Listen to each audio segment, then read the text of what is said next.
In this episode of Unsolved Canadian Mysteries, we're talking about the disappearance of Michaela Bali, who vanished from Yorkton, Saskatchewan on April 12th, 2016.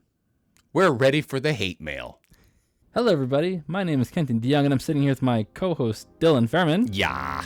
And this is Unsolved Canadian Mysteries. Mysteries. So, Dylan, how you been? I've been good, Kenton. This is the third time we've filmed this. Wow. I am good. Third time's a charm. Yeah, third time is the Yep. charm. And how are you, Kenton? I'm good. Should I make a bunch of jokes again about how you were at a funeral, or Kenton was at a funeral. He's had a great weekend. I feel like Kenton is the one that you think would be at funerals, since he does his like cemetery tours. You're just doing a tour and there's like a funeral going on. He's like, "Oh, can I hop in here?" What's the whole story while we're here? Yeah. Fresh story. Yeah, fresh story. Ooh, what happened? Hot off the presses. Yeah. Oh my god. Breaking news, everybody. Breaking news. Well, I'm actually starting those up again this Friday. Oh yeah, right. I saw your clips of your video game. Yeah, trying to push it. This morning I sold 2 tickets. Good. And I'm like, I need to sell more or I'm going to get so nervous in front of a crowd of 2. Yeah. Yeah, well, yeah, I can see that. It's like once it's past a certain amount of people, it's like you're in performance mode rather than conversation mode. Yeah. So hopefully I sell some more. This one, we're doing something different where it's just me. I'm doing something different where this time we're visiting the graves of people who died in the cyclone. I remember you were saying that last year. And I think like nobody knows Regina history, so no one knows what the hell the cyclone is. Right. So they probably think it's a hockey team or something. Right, yeah, something stupid like that. Oh, wow, I don't need to learn about a hockey team at a funeral. If you are interested in doing a cemetery tour with Kenton, reach out if you live in the Regina area or are nearby, and you can be given a tour. I've done the tour twice. Bomb diggity. You get a nice tour, and Kenton will creep the crap out of you. And he's way too calm when he walks through, especially when it's dark out, like when it's nighttime ones. Those are funny. Oh, you did come on one of those with a flashlight. Yeah, I did. Yeah. I did one in the day, one at night. Yeah. Oh, I got a new lantern for this one this year. Oh, the lantern, the one we used at the cemetery. Yeah. I got more of like a flickering one video. Now. Oh, wow. Even better. Yeah. You should actually just literally get a kerosene lantern. Like seriously, like you might as well invest. Yeah. Anyway, sorry, Kenton. It's okay. No more trailing for me. So we got the cyclone ones now, and then we got the regular tours in July. August is about important Regina women, and then September and October is about I'm calling it the murder and mayhem tours. Wow. Okay. So you're like theming them. Yeah. That's cool. Yeah. That's new. A lot of people are super interested in the notable Regina women one. Oh, really? Yeah. And I haven't prepared a single thing. So, great. Yeah. So I got like 2 months to get this one together. Wow. Great, Kenton. Yeah. It's kind of like hopefully there are some good ones. Because what if you're just like, oh, this is Susan. She invented the bucket. I have maybe 4 or 5 on top of my head. So I just have to get a couple Stretch more. them. Yeah. And make them work. So a lot of people are actually really excited for that one. And I'm like, great. Whenever you're watching this, no, I am not prepared for that tour. And when we get to that tour in 2 months from now in August, I will be. So you get to watch the evolutionary cycle of this. Are you ready for tonight's story? Yes. Tonight's story takes place in Yorkton, Saskatchewan. Wow. That's nearby, Kenton? Yes. Oh, wow. Yes. We haven't done a Saskatchewan one in a while. Yes. No, we have. We did. We did. The last one. That was in Manitoba. What? The alien? Oh. Technically. T.G. Hamilton's, the photography one wasn't right. But that's Patreon. Right? Yes, it's Patreon. I'm sure check it out too. Check that out. But the last free one we did. Right? Was the alien. In Langenberg. Yes. That's right. Kenton, it's like you're not even paying attention to yourself. I can only think one episode back, I guess. Yeah, it'd be like, a couple episodes when we did Granger Taylor. Yeah. A couple episodes back. A couple, yeah. And I don't even know. I might have said that wrong. Taylor Granger, which way? It was Granger Taylor. It's Granger Taylor? Yeah, okay. You got it right. This one takes place It's actually semi-recent, which is new for us. Wow. It takes place on April 12th, 2016. Great. So is there going to be a bunch of people mad at us, Kenton? Oh, 100%. Yeah. Great. Okay, cool. 100%. Because we've done a recent one before, and people were mad at Kenton. Kenton's inaccuracies and other things. Yeah, Kenton and said. his cold face. Yes. This one is the disappearance of Michaela Bali. So Michaela Bali was a 16-year-old girl living in Yorkton at the time. Mm. She was quiet, shy. Her mother called her a homebody, an introvert. I've heard, not her refer to this, but I've heard the term a indoorsman or indoors woman in this case. I've never heard that before. An indoors woman. As opposed to an outdoors person. Yeah. Outdoorsman. Yeah. So it's kind of who she is, right? One thing that she did though was she liked to talk to people on her phone, like all teenagers do, right? Yeah. But she used a lot of apps to do it, like Snapchat or Kik was a big one too. I've never even heard of Kik. Kik is a little controversial. I've also never heard of... Sounds sketchy already. Yeah, it is. I've never used it or heard of it, but it's often used by people trying to groom children. They're predators, yeah. It's good that it's available. Yeah, great. They should really change their marketing. They don't want to be known for that kind of thing. Kik. We don't have... No, 20% less sex Yeah, offenders. yeah. Kik. 20% less sex offenders. Michaela Bali attended Sacred Heart High School in Yorkton. Just to give a context, so she's in high school. She's 16.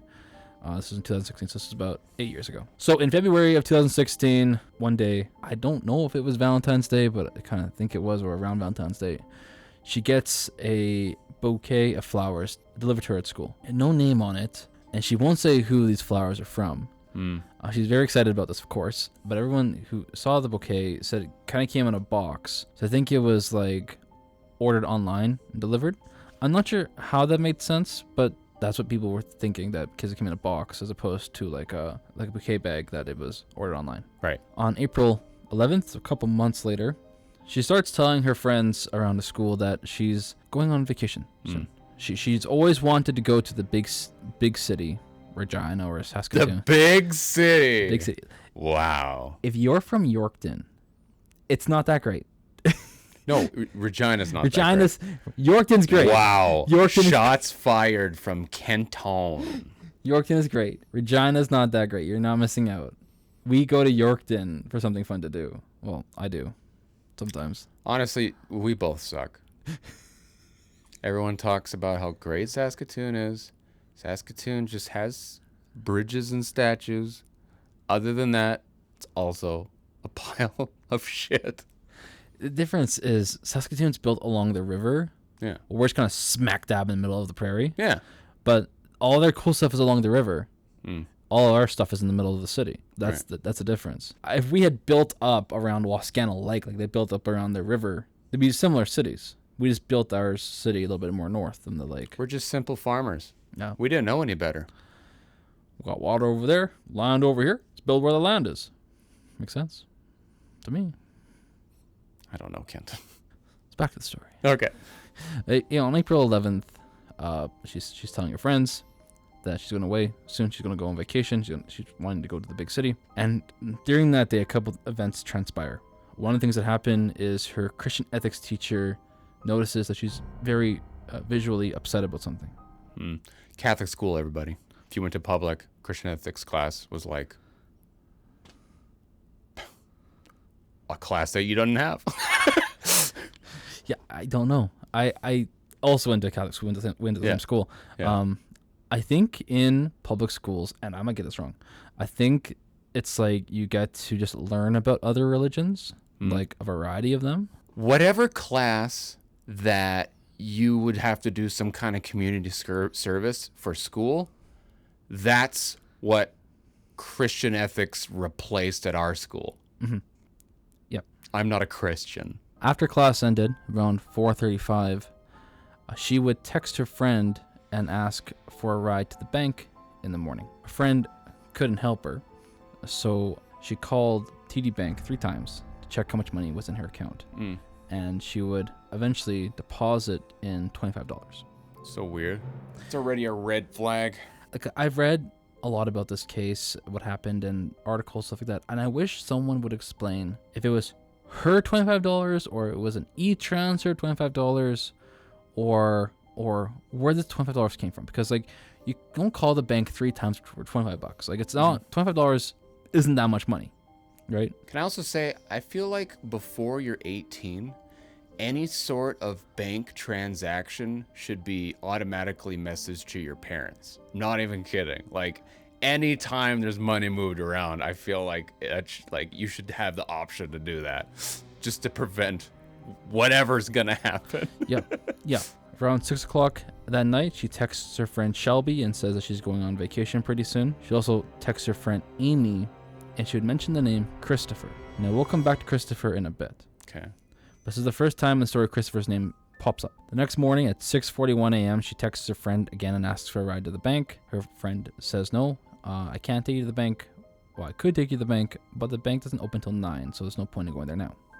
But she said, Mekayla Bali said that she had around $5,000 in her bank account. Now, bank records show she didn't have anywhere near that amount of money. So I'm thinking somebody was going to send her money and she wanted to withdraw it before it was too late or something like that happened. Because to say, I want to go to the bank right now and get some money on my account and I have all this money in my account when she knows she doesn't, is kind of suspicious.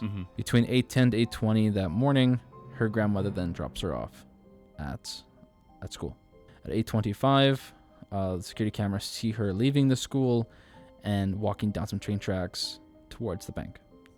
She gets to the bank about 8:55, and she's outside the bank on her phone talking to somebody. At 9 o'clock, the bank opens up and she goes inside and she withdraws $55. Okay. Nowhere near the $5,000 she thought was telling people she had in her account. One question people had is, who's she talking to on the phone outside the bank at this time of day?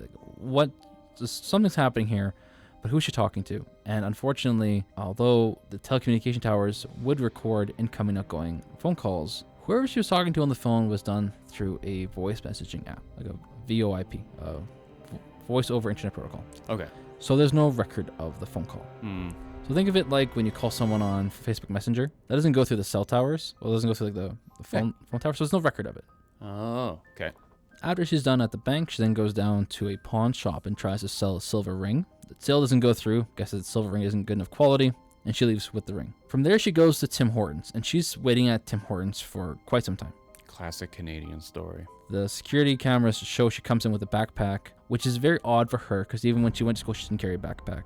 So when this was brought up to her friends later, they said this was very strange.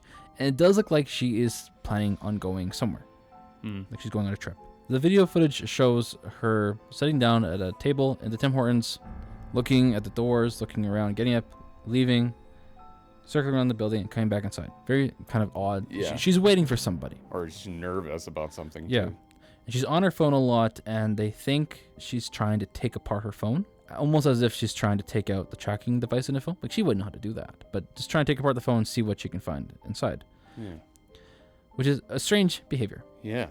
Around 10:12, so she's been there for about an hour now, about 10:12 a.m., she texts her friend Shelby and says, hey, I need help. Normally, Shelby would have her phone with her, but this day, Shelby forgot her phone at home and went to school without it. And I'm sure Shelby thinks about this day every single day. Oh, yeah, no doubt. I mean, she has so much guilt, and it isn't not her fault. Everyone's forgotten their phone somewhere before, right? So half an hour later, Mekayla messages her again and says, never mind, I figured it out. What it was, we don't know, but they figured it out. A couple minutes later at 10:43, she gets up from where she's sitting in the Tim Hortons and it goes across the aisle to where another woman is sitting by herself and asks this other woman, the stranger, if she could get her help on renting a hotel room for the night. This other woman just says, no, right? And Mekayla goes back to her seat. And I think this other woman probably has some guilt too. If a young girl walks up to you and says, can you get me a hotel room for the night? That should be red flags. Right. Something's going on. Right. But I don't know. She just said no and didn't think twice about it. Yeah. So I'm sure like those were 2 points with Shelby's phone and this other woman where something could have happened. Someone could have stepped in. Right. I don't blame Shelby. I blame this other woman. She could have said something. She could have changed the events that were going to unfold, but she didn't. That woman's going to leave a message now, Kent. Oh, yeah. Yeah, I'll get some hate mail for that one, I'm sure. From about 10:45 to 11:45, she leaves Tim Hortons and her whereabouts are unknown for about an hour. A little bit after that, around 11:50, she texts Shelby again. Shelby didn't see the message, that she's going to drop by the school. When she dropped by the school, she met with two friends and told them that she's going to go on a trip. And her friends notice it looks like she has two cell phones. Kind of makes sense why she's trying to take apart one of them. Maybe she got instructions from cell phone A how to take apart cell phone B. I see. She then leaves the school and goes to the Trail Shop restaurant. Now, this restaurant is right next to a bus depot. And I think I may have forgotten to say this earlier. It's on the timeline, but she went to the bus depot earlier, but I think between Tim Hortons and the school. She tried to get a bus ticket, but the buses didn't run until 5 o'clock, so she couldn't get one. So anyway, she goes back to the Trail Shop restaurant, which is next to the bus depot, and she waits there. And she gets there, I think, around 1:45 or something like that. But this restaurant doesn't have any internal security cameras, so what happens inside this restaurant is unknown. At 3:40, her grandmother comes to pick her up from school. She's not there, and about 4 hours later, she's reported missing. The next morning, around 6:40 a.m., her cell phone gets shut off. Now, I don't think it's so much her cell phone gets shut off. I think it's more like her cell phone died. Yeah, battery died. Like, I think 2016, battery life was not very good on phones. Like, if you don't charge it for 24 hours, it's going to die if you don't use it. Right, that would have been the beginning of touchscreen. So the batteries would have been atrocious. Yeah. I don't think it's so, like, malicious, like it got turned off. I think it just died. Yeah. The police began investigating what happened to her, and they hit a major roadblock. Because a lot of tech companies are based out of the United States, they have to obey American privacy laws. So if the RCMP or the police request some kind of social media access or records of social media, it's a process. One that is complicated now, but very more complicated in 2016. And it took police 10 months to gain access to her social media records. Great. So useless information, basically. Split. Right? And to my knowledge, they didn't get anything out of it. Yeah, they probably don't even keep information that long. No, they probably didn't. It's probably something like after 90 days it gets destroyed or whatever. Yeah. Like you have messages on Facebook stuff from years ago, but some information, especially temporary information like on Snapchat and stuff like that, it's destroyed instantly. Yeah. Companies don't have enough hard drive space to store all this shit. No. The Yorkton RCMP General Investigation Section were the ones in charge of social media and trying to access it and that kind of thing. And there was no activity on her Instagram or Facebook or Snapchat or anything like that until several months later when they said that a Snapchat message that was sent to her was opened. Now, this could be suspicious. She's still checking her account, but it's thought that older messages sent to Snapchat just are opened automatically, like you said, for storage reasons. Oh. You can't have, 100,000 unopened Instagram messages all the time. Eventually, it's gonna get cleared out of the queue, right? So, it might have been opened by someone, but probably just a Instagram or a Snapchat feature. Right. Feature. Now, her Snapchat bio said something on it, and I'm gonna get the exact quote here for you. Yeah, for sure. It says, 'cause it's long. It says, "Looking for Snapchat friends because I have none in real life. Add me. ... Please don't be a greasy fuck and send me gross ass nudes. Just looking for a friend." Don't be a greasy fuck. Words to live by. Honestly, yeah. She also had 2 Instagram accounts. One of them was public, family, friends, general posts. The other one, when they found it, it had hundreds of followers, but no posts. And the only thing on it was the bio said the words goodbye. So thinking she had this other alternative account used for some reason with hundreds of people following it, then she or another party wiped the account. Probably her, because why would they just put goodbye if it was another party? Yeah, unless it was someone in her family was just like saying goodbye, like from her point of like, I don't know if they reported on that or anything, but maybe it's like one of the family members went on there, got rid of everything, and just said goodbye. I could see it. Maybe didn't have the ability to delete the account because you need maybe access to the phone number to officially close the account, so they just did that. I could see that. Yeah.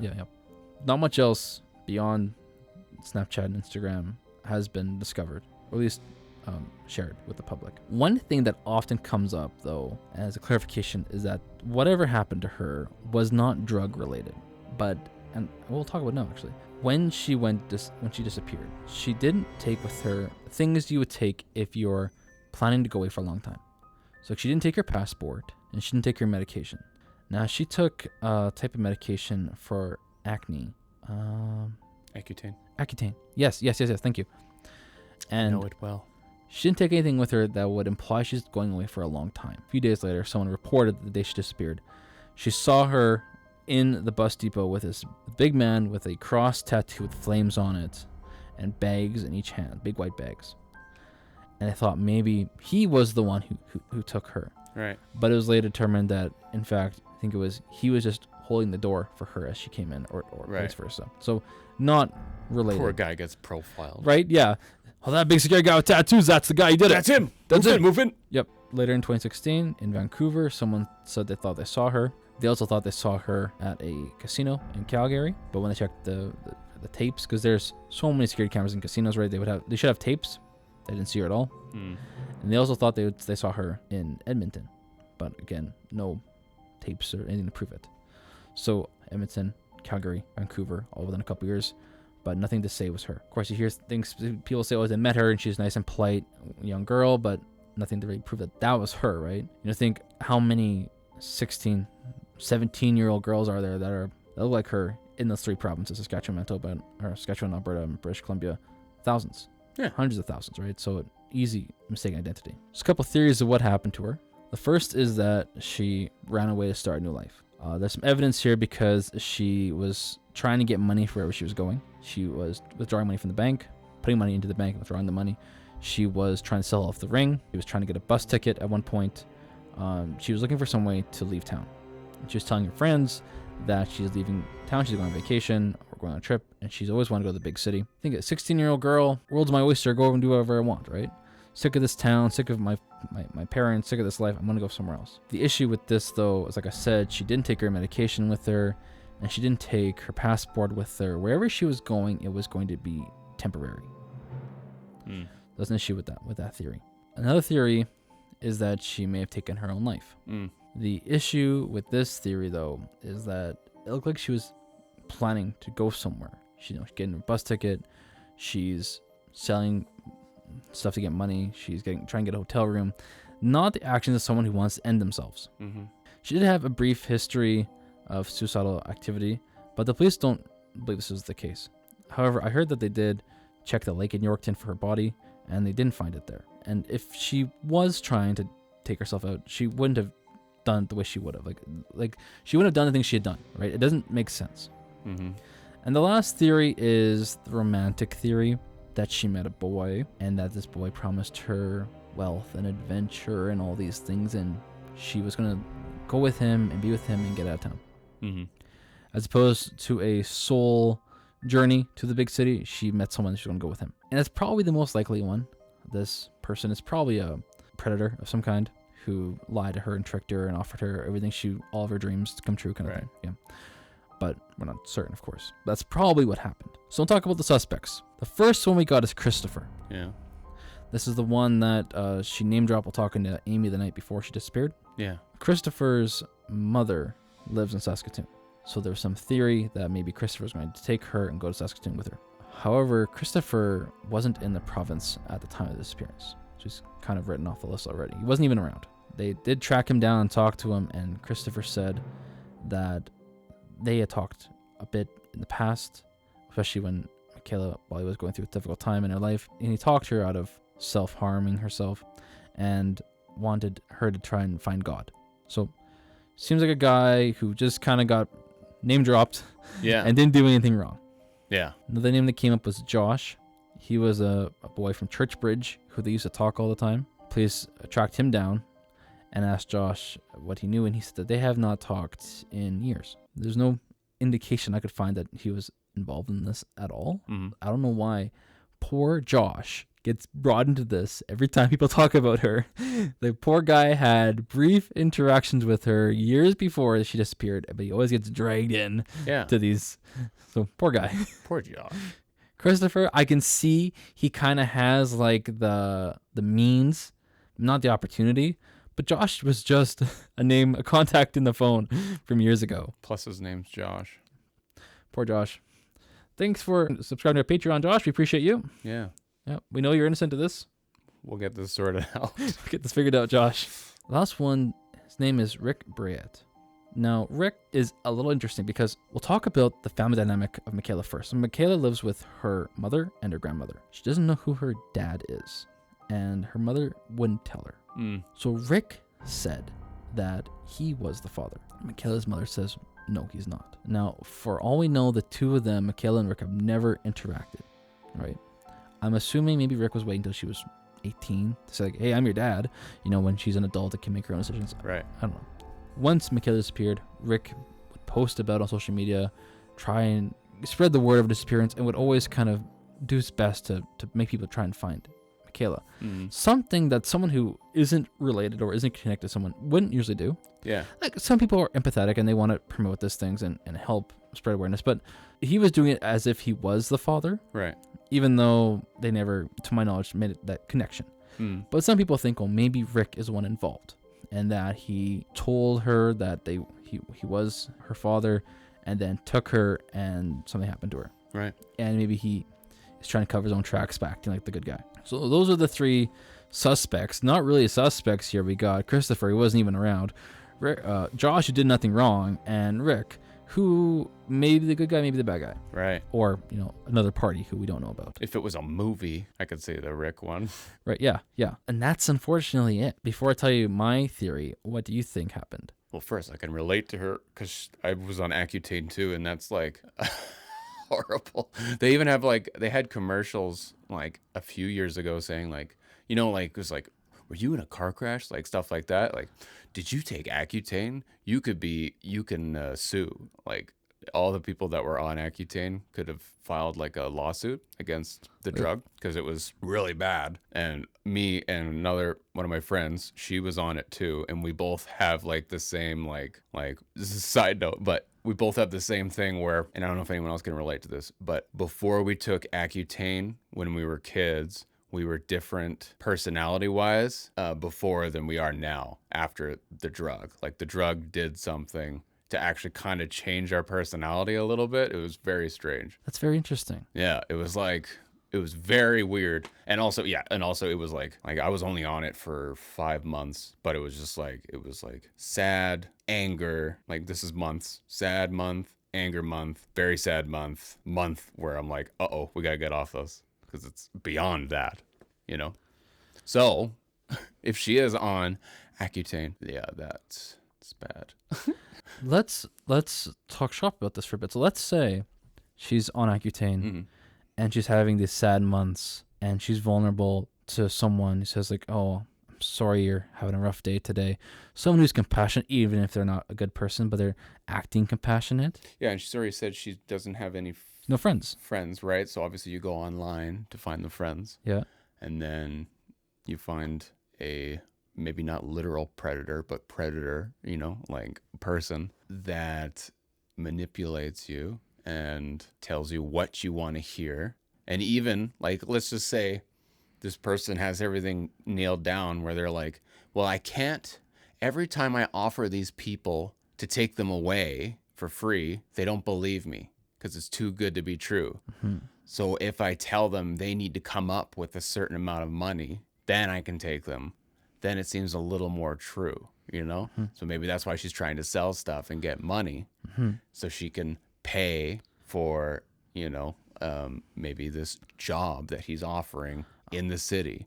I see what you're saying. It's kind of like, if I just give you something for free, it's suspicious. But if it's like, hey, I can come pick you up, but can you pay for gas? Then it's like, this is a legitimate transaction. I have a job. You can do it in Regina if you want.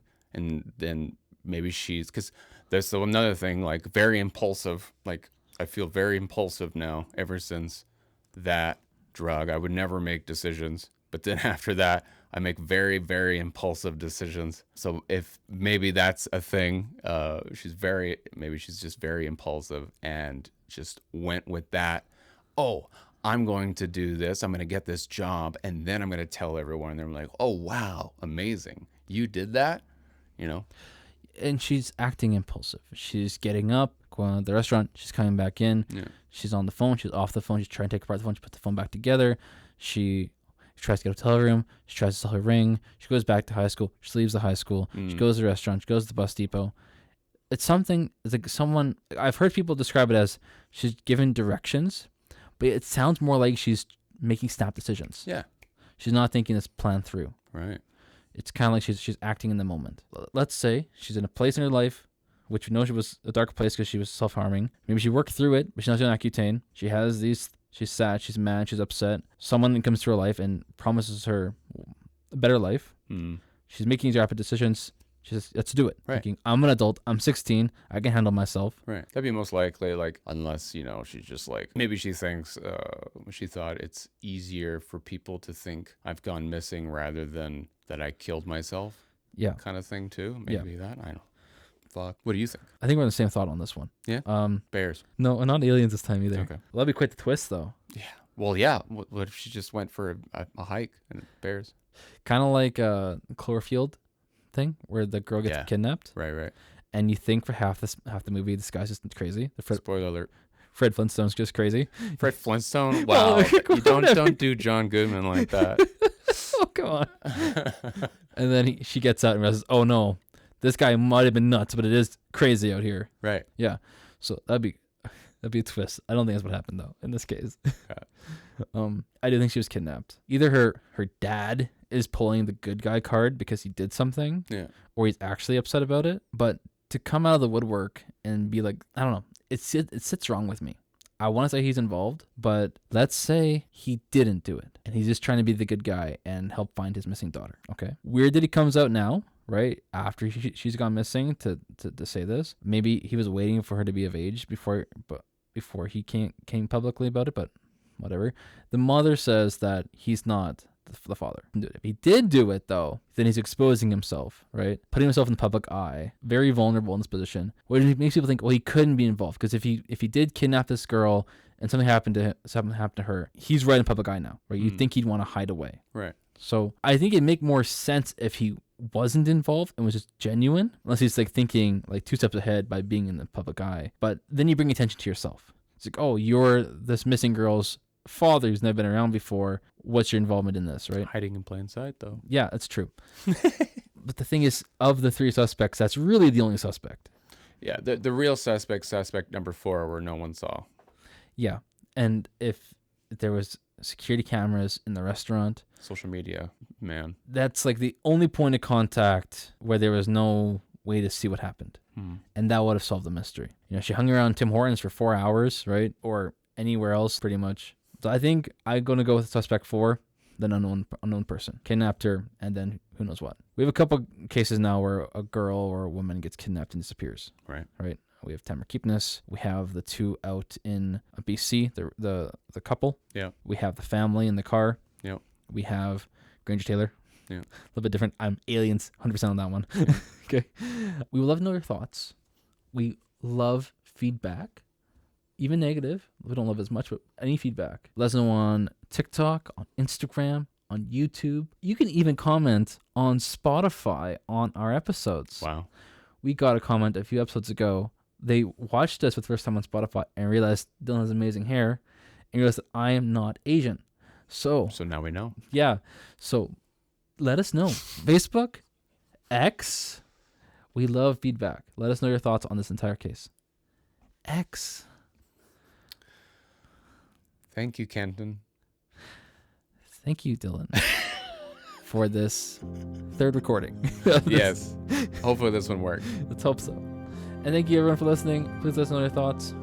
As always, my name is Kenton Young, and I'm sitting here with my co-host, Dylan Furman.